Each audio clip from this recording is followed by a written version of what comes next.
Hey, what's up and welcome back to Ripe Reviews. Today we're talking about Cocaine Bear from 2022, directed by Elizabeth Banks. I'm Joe Lascola. I'm Sean O'Rourke. I'm Tony from Back the Movies.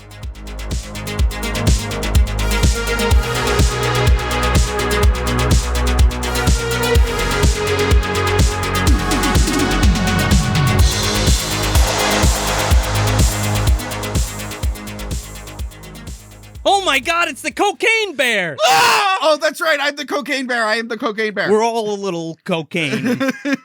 I don't know what you're talking about. I don't know. You know what happened? I was making a cake. We were all making a cake. We were all making a cake, and we got a sugar high. Yep. Maybe. Just like in Don't Be a Menace, obviously. Yes, exactly. Just lots of flour all over the place. Lots of flour. We're always in the kitchen. The flour bear. Yeah. I just fell down face front into it. We had this big pile, and we were going to put it into the dough, and Sean just fell over his foot right into it. I get the eggs shot right up my nostril. Yeah, there it Bad goes. scene.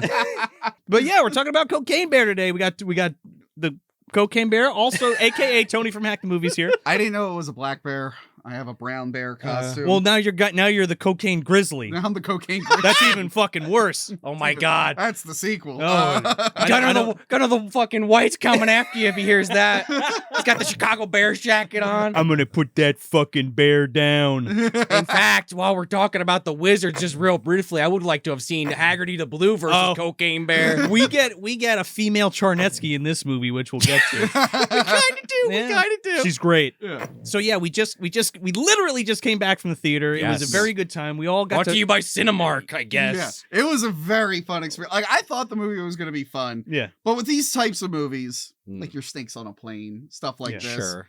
it's always like, is this going to be a really fun movie, or are the best parts in the trailer, or is like the concept funnier than the execution? So I was a little not hesitant. I was like, okay, I'm hoping it's good. I thought it was hilarious. I thought it was way better than I thought it was going to be. I had a great time with it. I had an absolute blast, and you actually took the words out of my mouth. Like, this is, for all intents and purposes, a fucking the Beast B movie on an A movie budget.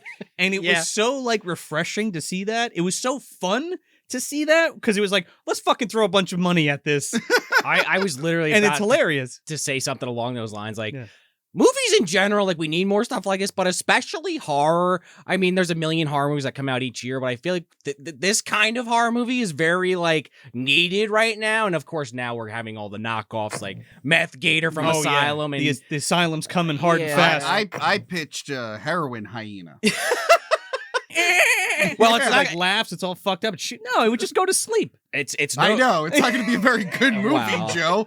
But it's like, no, that hyena's on heroin. And it's fucking just keeled over. Yeah, I was gonna say they also its fucking teeth are rotten. Yeah, Kevin Smith also has moose jaws coming out. Well, he's had that in development. But it's finally coming. Oh, it's finally coming. I know. Since even before Tusk, way before that. And the MDU classic, obviously, Ghost Shark. So, a long lineage of these kind of films. This is better than Ghost Shark. Well, by it a goes country without saying. Mile, by a country mile. So it was great getting to hang out with you guys and actually see something like together. I think that's the first time we ever watched a movie together, except for To Catch a Yeti. Yes, I feel like I bailed on that one. And Trancers 2. And the Alien in L.A. was that the name of the movie? Oh yeah, but that was a commentary track. Okay. Wow. Yeah. But this is the first time we've been in a theater together. I think it was outside of like movie dumpster events and whatnot. Yeah, sure. So it was a good time. That was a good time. Yeah, hell yeah. Yeah. So I mean, where do we even begin? Honestly, this is a ripe, so we're not going to break the whole fucking movie down for you. Can I spoil the true story? Yeah. Let's talk. I was going to say let's talk a little bit about that first. Okay, so the movie begins with the guy throwing cocaine out of an airplane. He looks like Pedro Pascal. Oh, it's great. Yes, and then they say his chute doesn't open, but the movie, it's because he hits his head and knocks himself out because he was too coked up. Falls out of the and so he never even opened up his chute. And he poured cocaine and he died jumping out of the plane. That's where the true story ends. The fairy tale begins. The title, based on a true story, shows up after the only true part in the story happens. And what really happened was a bear got into the cocaine and had a heart attack. And fucking died. And I believe you guys said it is now stuffed in a museum. It is on display with a fucking cowboy hat on. Yes. A ranger hat, I think, is what it's supposed to be. Oh, is it a ranger hat? That's what it's supposed to be. So, I think it was the easiest investigation of the world. They were like, well, there's a lot of cocaine. There's a bear with an inexplicable heart attack. I think these two are connected. Whoops. Yeah, that's the true story. So they really took the concept of a bear on cocaine and really went out there with it. Oh, man, this fucking thing is unkillable. Really this thing's like Jason. Oh, it's great. Something I wasn't ready for. Like, I saw Ray Liotta. R.I.P. This is this is the second to last movie, correct? Yeah. Yes. There's one other movie coming out. In loving memory. In loving memory of Ray Liotta. Now I knew. Watch out for those helicopters, by the way. To you, Ray. I knew that he like looked like all 70s, right? Mm-hmm. I didn't realize it took place in what, the 80s? Yeah, or like 85. late 80s? Mid to late 80s. Yeah. And the fucking soundtrack I wasn't expecting, and that like added to the fun of everything. It was a good mix of like different genres from the era. Yeah. Like, it wasn't just synth. It was like some like gangster rap thrown in there. There was rock, there was pop, there was all kinds of stuff. And fucking Mark Mothersbaugh from Devo did the original score, which I thought was kind of cool. That's cool. Yeah. Yeah, the music was good. I was cracking up because they put white lines in the trailer. And the other day when I was like cleaning my apartment, I'm like, oh, let me put that song on. And I was like, I still know all the words of the song. In high school, for some reason. Oh, because it was in Shaun of the Dead. And I would listen to the Shaun of the Dead soundtrack. Yeah. And I was like, I want to know all the words to the song. And I learned all the words to white line. I think It's hard as hell to fight it. Don't fight it. Anyway. My wife is going to kill me, but there is one scene with the ambulance scene specifically. I mean, again, we just saw it. Or some 80s British new wave band, and I'm going to kick myself now. I'm blanking on it too. Yeah. It's like on the tip of my tongue. Yeah. But yeah. I got a head full of other shit, so I'm like, I'm a little like. It's definitely one of those scenes you see in a lot of horror movies, but like done in a really good way, where it's like the music, it doesn't fit, but it does. It accompanies it great. Yeah. So. Where do we start with this? So the guy hits his head and falls out of the airplane, throws all this fucking cocaine, right? This bear eats the fucking cocaine. Yes. Right. There you go. And then we're introduced to all these characters that come to one flashpoint. It's definitely kind of Coen Brothers-esque. Yes. It has that kind of feel. I love all the characters. Yeah. It was like the first time, I know it's a comedy, but I think it's the first time in a while where I'm like, wow, I actually care about all these characters. Well, and a slasher, honestly, and how often does that really happen that you actually like the characters in a slasher? But there's Rarely. actually a decent story going on. Like Ray Liotta is a drug cartel guy who like sells like the Colombians. He has a son, Han Solo, and Ice-T's son. Actually, real quick about Han Solo. Because there were rumors, because this is produced by Lord and Miller. Okay. And they were fired from Solo, the Star Wars story. I'm surprised there's no digs in the movie. No, I think they were smart. They're like, let's not. Yeah. You know, we're going to go away peacefully. Poke the proverbial bear. Replace us with a boomer and make a terrible movie. So yeah, there were rumors around the time that like Alden Ehrenreich, I think it was his name. Okay, there were rumors that like he didn't like how all the improv that the directors did, and he complained to the studio, and he's the one who got him fired. I remember those rumors floating around, but here he is in their movie, so I'm starting to think, like, oh, that probably wasn't true at all. There's a lot of shady things that big companies do. Yeah, but I was shocked seeing him in this because of those rumors I heard. I'm like, oh, I guess they did have a good relationship. Who the fuck knows? But anyway, continue with the cast. Sorry. I don't know too many other names. I'm gonna say Han Solo, Ice-T's son, Felicity, Ray Liotta, and of course, character actress Margo Martindale. That's the one I was gonna look up. All right, I couldn't remember her name. That's a BoJack Horseman joke because she plays herself in BoJack Horseman. Oh, okay. Is that the Ranger? Yeah, that's the Ranger. That's the woman Charnetsky. She's fucking hilarious. And the wildlife guy is he's the guy from Modern Family. Oh, okay, Jesse Tyler Ferguson. Yeah, I think that sounds right. Never watched one episode of that. Again, show. I could just sit here and look at IMDb and list all these people off, but you could do that yourself. This is a very knee-jerk kind of thing. I didn't personally do any research. I watched a fucking movie, and here we are talking about it. I mean, she's in a ton of stuff. She's like that gal, if you will. Yeah. Well, that's why the character, right? Actress, Margo Martindale. The thing I know her from is Dexter. She plays like one of Dexter's like confidants early on. Yeah, she's a fucking hoot, man. She has some of the best lines in this movie, and she has some of the best like action parts. She gets it the worst, by the way. She really does. This poor woman who just wants to talk about it. Like, I mean, we're getting into it. She survives so much. She gets her ass bitten into. She has a claw mark in her ass. Claw mark in her ass. The ambulance. These medics show up. They get her into the ambulance. They're strapping her up. The bear ends up not really killing her. She just falls out of the ambulance in a very Terminator 2-esque scene, by the way. And as she's sliding, her face just gets grinded down. She does just fall. This fucking bear, this bear is like T-1000 after this fucking car on coke. And like this woman driving, it catches up to the fucking car and hits it. It's in the car. She hits the fucking brakes. She goes flying out the back, doing fucking, I don't know what, 100 miles an hour. And it just, the gurney falls and her face just smacks the fucking pavement, dude. I was literally screaming in the theater. Meanwhile, before this woman is like firing a revolver. She's missing this thing. At one point, she accidentally shoots like another civilian because she's so like freaked out. There's like these. She's like, there was a bear. I don't know. Also doesn't give a shit because there's like these 3 kids that are stabbing people on like the trails. Yeah, and like she the was hooligans. like, I shot the hooligan in the head kind of thing. Because that's this movie, like we kind of said it already, but like it does a great job of introducing characters that you're like, okay, how are they gonna fit into this plot? You know, the little bit of plot that there is, and like as they continually keep showing up to the park, you're like, all right, another victim. All right, another victim. Oh man, and like all the CG is pretty damn good, considering it's a fucking CG bear. For some reason, in comedies, CG doesn't bother me as much. Like it doesn't have like if this was like a legit suspenseful film, I'd The Revenant or something. Yeah, I would be like that bear looks like the bear looks on par with the one in Prey. Yeah, and it bothered me in Prey. But in this one, I'm like, for a comedy, I'm like, nah, it kind of works to its benefit. It doesn't look 100% real. Speaking of Prey, I think that this bear, this cocaine bear, this mama bear, as we find out, is actually the ancestor of the bear from Prey. Oh, it's the descendant. Yeah. Right? That might have been a brown bear. I don't remember. That's not the point. I think it was a grizzly. It was a grizzly. But that's how we get here. You know, it wants revenge. Yes. You know, it's got those cave drawings in its den of the predators coming down. And the big mounds of cocaine, the white shit. We don't ever get to see it because they're running in fear for their life from a bear. But yeah, so the story beats are pretty good too. Like Tony said earlier, like I actually care about the characters. There's a pretty good way that they get them all out there. It doesn't feel like forced. Like, oh, why the fuck would you do that? Except for maybe the kids, kind of. But I think that's fine too. Yeah, the kids are fine. For a minute, I thought they were gonna be like the main character because like the way the trailer was, it seemed like it was gonna be like Keri Russell and the kids. Yeah. But that's not really it at all. She doesn't really interact with them until like the end. No. Ice Cube's son and his group feel like the main characters for most. They of really them. do. Time. I love that like the punk kid that attacks O'Shea Jackson Jr. Yeah.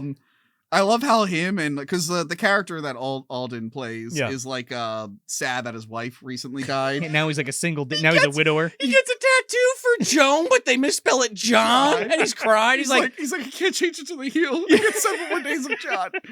But I love that him and the young tweaked out kid like start connecting. Yeah, the kid's like giving him like therapy, like talking him through his like loss and shit. Yeah, it's actually I'm like, wow, this is actually pretty and interesting. Ice Cube sounds like, would you shut the fuck up? Well, Where's the coke? Well, plus there's also another great scene. I mean, there's a lot of great scenes in this movie. Like when they first meet, when O'Shea Jackson's in the fucking bathroom. Oh yeah. And they come in and they're like harassing him and they got this switchblade and he just like buries these guys in like under. Because they don't realize he's like a hardened badass. Well, he's a drug dealer. Yeah, under 30 seconds, and then they do stab him in the back, and so he has this injury he's dealing with the rest of the movie. But oh man. So that's okay. So there's that group. Then there's the Ranger with. She kind of interacts with almost everybody. Yeah, but it's mostly her and the granola guy. Right. Yeah, and she wants to fuck him. She wants to impress the wildlife. She wants to dust off that beaver, man. Yeah, you got a dusty beaver. Yeah, that's a good one. I'm trying to fix it. And then I guess then the mom and the kids. And one of the kids is totally like the younger brother from Ricky Bobby. Yeah, he was great, man. He was. Great. I don't think he was annoying at all. I think he was funny as hell. Funny. Yeah. The interaction between him and I think the little girl was good too. Yeah. When they first when they go out there, they find some cocaine in the fucking woods, and there's this whole scene with them with him trying to be a tough guy, like, yeah, I do like coke on the street and stuff. This kid is like 7, I don't know, not 7, he's like young. 10. He's young. And it's just a funny ass scene. He's like, yeah, you eat it. I didn't expect him to go so far with it, and these fucking kids ends up with like a mouthful of fucking cocaine. I was like, holy shit. I was laughing my ass off. Which I think was terrible. Don't do drugs, kids. Don't listen to the bear. Don't do drugs, kids. I don't do drugs. Don't listen to the bear. He's full of shit. There's also like this other character. I was trying to look up his name, but I can't find it on IMDb. The bearded guy, the redheaded guy from Game of Thrones. I was gonna say Jan or whatever the fuck is. I'm used to seeing that guy as like a badass. He's on 2 episodes. He was in the Thing prequel. Oh, he's one of those guys. Okay. That's before he was like blew up. He's in one of the Fast and Furious movies as like a henchman. So is he actually like Swedish or like? I think so, Or yeah. like, you know? Yeah, but he could do an American accent, no problem. But I actually enjoyed seeing him going against type. He's like this crybaby, like pansy. Because he always plays a tough guy. Yeah. It was fun seeing him like be the opposite of that. His like wife gets eaten, and they just like you, and they fuck out of the movie. You think that he's dead, and That's they a find good him, and cold he's like in like a fetal position. Okay, there are a few awkward editing things in this. We noticed a really obvious, really bad. That was weird in the middle of the movie with the guy they kidnapped, for lack of a better term. Yeah. There's a weird ADR, and then there's a horrible cut like right towards the end. Yeah, so that guy from Game of Thrones, he dies. We hear him die off screen, but we don't see him. But we get the idea. Yeah. But then the bad guys are going to go in a cave. They're like, "What about that hiker we saw?" And then it flashes back to something that was obviously a larger scene because they wanted us to make sure we knew he died. It's like, I don't think we needed that. We assume he died. Like, we don't need to know that they found the body. I feel like that's only in there so that we can be like, oh, they see the danger finally, but Ray Liotta doesn't care, but they could have just put that before they walk up to the cave. But the way it fucking reads is that it's like a dream that Ray Liotta's having for like a split second. The way I saw it, I was there like, are awkward dream sequences. There are awkward dream sequences that they cut to. So I thought it was another one of those, and I was like, what is he like thinking that something's gonna fall out? No, and it's the hiker? I think it's a flashback to what was going to be a longer scene. It's weird. They cut it down, or a flashback to 2 minutes. Yeah, before that we didn't see. I do love the awkward dream sequences though, because I love at one point the tweaked out kid, his two friends die. And then he's like telling him, he's like, I met my best friends. And then he's like, we're going to go to New York together. And he's like hallucinating. It's like him, but he doesn't know his friends are dead. But in his dream sequence, they're dead. They're like holding their head. Very Idle Hands-esque. Yeah. And then the one guy gets a dog that he's only had for a few hours. Rosette. And then when he's dying, he's thinking of like just playing with the dog. Yeah, this cop who's just like, I got it today. Can you watch it? To his coworker. She's like, oh, it's so because she mentioned she had a dog that ran away or died or something. And she's like, well, I guess. He's on the phone with the adoption agency. He's like, hey, I wanted like a black lab or something, you know, like a big man's best friend. You sent me this fancy dog. I think we got mixed up.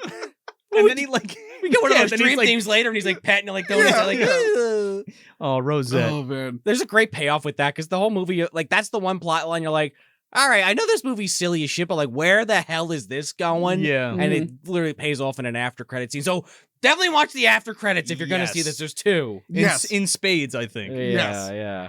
And I just love the bear. You fall in love with the bear. The bear is the great. bear gets the one guy. Like, talk about a slasher kill. He's like up against a window, like I'm expecting Michael Myers from H2O to stick his head in. And he's like sitting there waiting by it's like a porthole window, and the bear's fucking arm comes through and just it cuts, but it's like, oh man. There's a lot of good gore in this. I don't want to spoil everything. Sure. But it's suspenseful too, actually. It's very suspenseful, and like there's a lot of jokes, but they're very subtle. If you're not paying attention, you will miss it. There was a few times we were like sitting there and somebody said something, and then like the next scene happened. We're like, yeah. The Dusty Beaver. It took a minute for that one to sink in. I also missed the one where she's like, where the little boy's up in the tree. Yeah, and she's like, "Oh, we'll get you. What are you doing up there, little girl?" or something. But it's like very periphery on the side. The joke was good. There was a few things where the kids were acting older than they were. Like when he's like, this seems like the kind of thing that'll stay with the man. I'm like, okay. I'm like, kids don't really again, that kid, he's from Ricky Bobby. He played a similar character in that, so maybe that's why he was cast. Is he from Ricky Bobby? Yeah, he's the kid. That's what I'm saying. There's no fucking way. No, he's the little kid from Ricky Bobby. I would bet money on it. Ricky Bobby was like 15 years ago. All right, I have the phone out already. You might want to look into that. I was like, yeah, that was like way. No, there's no way. Gabe, right? Wasn't that his name? All right, I might be wrong about this. Dude, I was convinced. I was convinced. Dude, I wager a bet that kid is younger than Ricky Bobby. Like, I'm pretty sure Ricky the Bobby. He reminded me me of the kid from Ricky Bobby, so I would like to believe the Ricky Bobby he sounds exactly like him. So if it's not him, I'll take the L on that one. That kid's like the kid you're thinking of is like in college. Probably. You're probably They didn't ask right. me to do the movie. This is what happens when you hit your 30s, folks. You start to time just starts to bend into itself. It is one of those things where you're like, Tobey Maguire Spider-Man. That was like 10 years ago, right? It's like, Yeah. oh no, 20. Oh my gosh. Right, yeah. 25. Oh no. Anyway, so the not Ricky Bobby kid, Yeah. I guess ignore what I just said, but that's what I thought. But now that you do say that, yeah, they're definitely saying some shit that is, maybe it's because they took that cocaine. Yeah. They did take literally like a Switchblade Sam amount of fucking coke. It was like mouth. a lot. About They a just eat it. tablespoon and a half. You're gonna eat Yeah. it. I mean, again, you say you don't want to spoil anything, but like I will say that the kills in this movie, for the most great. part, are great. Yeah. There's like one or two they cut away from, and I'm like, come on. But Yeah, then like they pay for it in spades. Yeah. exactly. They show so much, they're just like, all right, I'm okay with a couple cutaways, especially a few that are done for dramatic effect. That ambulance scene is so it's fucking worth the whole good. movie. Like that's worth Yeah. price of admission. It was just I was like smiling in my seat and Yeah. her screaming and the fucking I was wondering if it was going to be as awesome as the trailers made it seem, and I'm like, yeah, way more awesome. way better. And even Um, like one of the scenes, like the bear does show up eventually, but like the bear's not there for like 5 minutes, and the scene's kind of going on where they're at the gazebo. And Yeah. there's like kind of like a Mexican standoff with the cop. Yeah. And all of them is pretty good, and fucking O'Shea Jackson Jr. gets his fucking finger shot off. But they're like in a weird, it's like this one and this one. Like, how the hell did he How do did he that? shoot them off? The finger bit pays off too. Yeah. Yeah. Well, yeah. Again, watch the after credits scene. Yeah. I had a lot of fun with this. Yeah. I think it does drag a little, like it's Cocaine Bear, right? Yeah. So like there are a couple spots that are a little slow, a little too slow for me, and maybe that just was like Yeah. I was a little anxious when I was I watching think it. it's all yeah. that cocaine you did. I was sold that cocaine before the movie. I don't totally disagree because the first 20, I mean, you get that cold open where you get that first kill and the setup. And then, like every movie, you have to like set the characters up. But it does take a bit to get to the bear again. For me, I'm saying. No, that's fine. That was all great. But once we hit that fucking ground running, Yeah. you got to keep it up. And there's like one spot, there's like a dead spot right before like Ray Liotta shows up, like right before they go get the cocaine again. But it was fine. I mean, Yeah. it was fine. Yeah, I'm just being a nitpicker. Elizabeth Oh, yeah. Banks did a great job. She knocked it out of the park. She is taking tips from fucking James Gunn. She's like, I was in Slither. Yeah. And this feels like that. And I'm glad because she worked on the Pitch Perfect movie. I think she wrote the first one. I think she directed the sequels. I don't know enough about it, but that sounds right. She wrote and directed the Charlie's Angels reboot, which bombed hard, which she had a good sense of humor about. She's like, if you're going to have a flop, at least have your name on it 4 times, because I think she was director, writer, producer, and acted in it. And then she goes and makes this fucking movie. Yeah. And totally redeems herself. She did embarrass herself a while back. She was, what did she say? Spielberg never directed a movie starring a woman of color. And while she's saying that at the podium, people were like, color purple.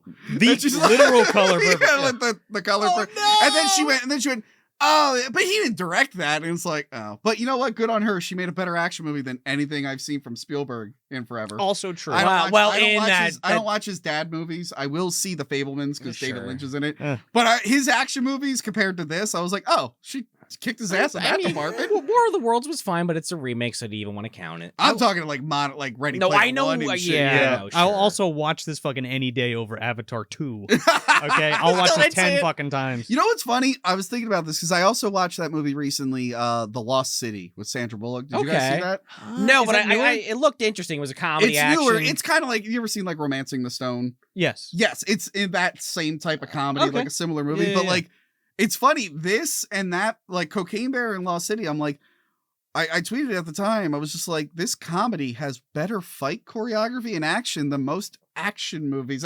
It's same thing with Cocaine Bear. I'm like, the action is so well done. And like the last like 5 Marvel movies I've seen, I've forgotten every action set piece afterwards, but like Cocaine Bear is still playing in my head. Well, that's what happens when when you churn shit out, you get fucking fatigued, right? Yeah, but I'm like, why are comedies having really cool fight scenes and chase scenes? We need them. Comedy needs it, man. Comedy and horror need this shit because, Yeah. again, said it earlier, a Yeah. million fucking horror movies come out a year, but how many like this come out a year? I Yeah. mean, I'm sure there's a few we miss every wait, year. well, let me stop you there because there are about 900,000 indie movies that come out like this a I year guess let me that rephrase aren't that. worth your fucking Yeah. time I'm at saying all. with a budget, I guess, specifically with...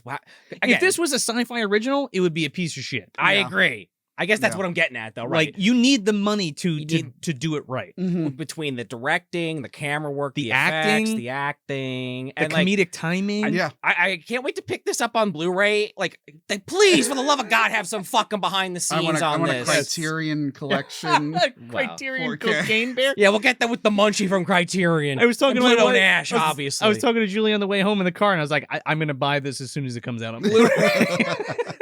If that's not a glowing endorsement. This is how we got the guy's hand to fall off and stuff like that. I don't know. I want to see it. And so I thought the, not to sound like a fucking asshole, but I thought the driver of the ambulance was Awkwafina. I thought it was her for a second. And I was like, oh, here you go, Tone, your favorite. Oh. Yeah, because look, maybe she's in good things. Everything I've seen her in, she's been not funny. I think she's fine. Well, we got a trailer for a movie she's in, so maybe that was the thing. Right.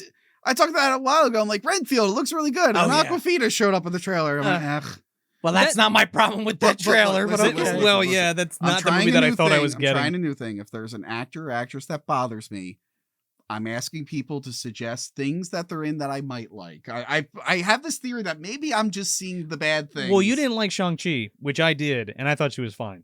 Oh, God, yeah, she was terrible in that. Sorry. It's all right. I feel like she was in something else that I just Ocean's watched. 8. Definitely didn't only see a little bit of. No. But yeah, no. I'm doing this new thing. I'm like, all right, recommend some movies that they're in that I might like. Maybe no, I like that. I like that take. I used to be like that with Jason Momoa. I was only seeing him in terrible movies. And now you're going to go see him in Aquaman 2. That's getting unbelievably great write-ups. Yes. But no, he's since been in like movies. Or Fast 10. Yeah, he's since been in movies I actually enjoy. I'm like, oh, I was only seeing his bad movies. Or maybe he was only being in bad movies at the time. Like, maybe it's not him. But anyway, Cocaine Bear. Don't worry, Tony. We're going to get him see him be Lobo in the next couple of years. It'll fix everything. Question mark. Mr. Lobo? That's a weird choice. Oh, man. Jason Momoa as with the yellow Mr. tie Lobo. with the stripe. And the glasses. God, but he has long hair. That. Somebody, Dino, draw that. Jason Momoa is Mr. Lobo. but on that note, again, I can clearly the cocaine's getting to us, guys. Yes. It's about the time to go bump again. Yes. Tony's gonna eat a whole fucking bag of it. Yeah, I'm just gonna stick my head and go. That's how you do it, right? You eat the bag. You eat the bag because then that makes you impervious to bullets. Gotcha. And breaking your spine. Gotcha. And getting your face scraped on the ground at 80 God, miles an hour. I know we don't want to spoil it, but there's like a Godzilla type ending. Oh, it's great. Don't spoil that. Just watch it. Had an absolute blast with this. Definitely go check it out if you haven't seen it yet. Go see it in a theater and bring a bunch of friends because we went and the three of us were laughing our asses off and having to carrying on, and the fucking theater was empty, which is a shame. Because if that was a packed been theater out for a few weeks, I know, but like seeing this with a packed theater would have been fucking incredible. Yeah. But we had a pisser, and the effects are really good. The comedy's not that spotty. It's pretty. It almost hits the mark every time. Yeah, it's pretty solid. The cinematography is pretty fucking great. The camera work in this is way better than it has any right to be. And it's what a note to go out on, Ray Liotta. You killed it. You nailed it. He was great. Yeah. And he wasn't like corny. Yeah. I thought he was going to be like a hokey dude. We didn't even talk about Ray Liotta. I guess we'll talk about him now. But like I thought he was going to be like a hokey kind of thing. He was the most serious character in the movie, probably. But his whole thing is like he's watching his son's kid. Yeah. And like he's already been a shitty dad, but now he's like a shitty grandfather. Like he shows like, up "Where's my kid?" He's like, "Oh, I left him at home." It's just Ray Liotta from Goodfellas, like older. That's what I'm saying, helicopters. Yeah. If you want to see a good Ray Liotta movie, Heartbreakers, I think, is underrated with Jennifer Love Hewitt and Sigourney Weaver. He's pretty good in that one. You had me at Love Hewitt. Yeah, it's pretty good. Smoking Aces is my one. I'm gonna Smoking Aces is great. Haven't seen it since it was in theaters, but in the name of the king, I taped it off HBO. Yui Bowles, In the Name of the King, Ray Liotta's classic film. Did you know he was in that? No, I did not. I think it's In the Name of the King. No. He's in some Uwe Boll movie, but anyway. And yeah, Tone, what do you got going on, dude? Oh man, I have so many things going on. So many things going on. So many things. Tell us about all the things going on. Cocaine will help. Yeah. I forget when this is coming out, but at some point, we have, this is probably coming out afterwards. We did Leprechaun in the Hood together. We sure did. We went back to Tony's brand spanking new video store. Yes. New video store. It's great. Lep in the hood and he's up to no good. Oh, he's in the hood and he's up to no good. he's come to do no good. Yes. It's so bad. Is it good? Watch the video. Watch the video. Hack the Movies is now my full-time gig. That's congratulations, by the way, dude. I'm excited. Everyone was very supportive. Yeah. I want to thank everyone. And then I made the mistake of seeing like, what does the internet think? And I was like, Don't oh, do probably that. shouldn't have read that. Don't do that. Just read the good stuff. Yeah, I'll send you all the great messages the dumpster dwellers will leave for you. Tony. Yes. Because they will. Because they're very good people. Yeah. But yeah, that's what's going on with me. I've been killing it on Patreon. I've been Twitch streaming more. That's great, man. I got a lot of things in development, and yeah, just more episodes. Been Sweet. doing live episodes, which have been fun. I've been seeing a few of those. You were in the Thanksgiving one. I was in the Thanksgiving we episode. should do some more sometime. Yes. It'll be fun. I'm only a phone call away. Okay. You know, you could text me even Yes. at night. It's fine. 4 a.m. It's fine. My Hey, wife won't get jealous. Hey Joe, just seeing how you're doing. What you doing? Remember that scene in Cocaine Bear? Remember that scene in Cocaine Bear where she fell on her fucking face? I will never. That's something that I'll never forget as a man. Yes. Yeah. It will stay with. It you will as stay a with man. me as a Gonna man. dust that beaver. She's dusting all right. And I will say this is the best Keri Russell movie I've seen in many, many years. The last movie I saw her in was Rise of Skywalker, so that wasn't hard to beat. Oh, It wasn't hard to beat. am I going to end this review by saying that Keri Russell has a great ass? Because I can. never really noticed, and then I was like, there it is. She's in that 80s tracksuit, I guess. She's also in a towel. That's true. Didn't really think about it, but when I buy the Blu-ray, I'll make sure to pause frame by frame to let you know what I think. I wasn't being a creep. It was just there. I saw it. I wasn't being a I'm a butt guy. I'm always looking. I don't know. Margo Martindale, you get to see a little bit of her cheeks. I don't know. Did that not do it for you? Did I had a little wood, a little. Oh, when she was sitting on the thing. Yeah. No, when the Something bear moved. ripped her pants open. Oh, and Yeah, that's what I'm talking about. I don't blame anybody that got a little excited for that. Did you get a little mahogany? That's what I just said. All right. That's what I'm talking about. I had to put the popcorn over there to make sure. No. Thank God I didn't have any of that. Thank God popcorn. you didn't stick your hand in there. But yeah, that's all my plugs. Well, there Check you out go, my man. stuff. So yeah, that's Cocaine Bear, and definitely go check it out, and we'll catch you on the next Ripe Review.